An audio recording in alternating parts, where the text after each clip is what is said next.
Smooth din po ba yung hydrogel pag swipe or paglalaro po ng online games?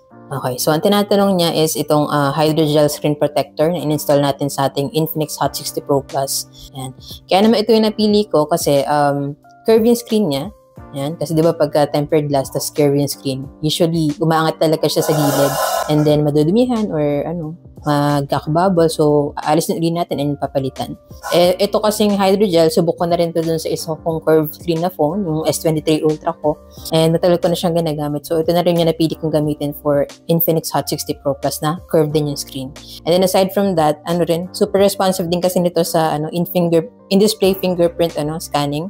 Pag ganyan yung scanner ng phone yung nasa screen, mas okay yung mga hydrogel kasi responsive talaga siya compared sa mga tempered glass. So, pakita ko na lang sa'yo, sir. Ikaw na yung humusga. Sa akin, super smooth siya. Walang problem. And like I said nga, sa fingerprint scanning niya, super responsive din. And ito, hindi ko na inulit yung registration after ko siyang i-install. Unlike dun sa mga tempered glass, diba?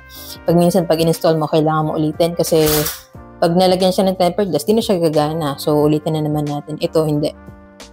And kaya super talaga siya, responsive. And even sa scrolling, mabilis siya. And hindi kasi ako mag-games pero ganyan yung response niya sa touch ko. Yan. So, kung gusto mo rin matry yung ganitong screen protector for your phone, check mo yung installation video sa profile ko. Meron ako nakapin dyan na installation video for guide kasi medyo mas mahirap siya i-install compared sa mga hydrogel. And then, kung first time mag-install, suggest ko, bili ka at least 3 pieces kasi if ever mag-fail ka dun sa first 2, diba? Siguro naman yung pang third mo is perfect mo na installation niya. Yan. So, ito sa akin dyan ko nabili sa Yellow Basket. Check mo na lang dyan para same quality and legit store din yung mapagbilan mo. Yun lang sana nakatulong ng video, and if you have any other questions about this phone or yung mga accessories niya, comment ka lang and try natin yan sagutin in the future. Yun lang, thank you and follow for more tech content.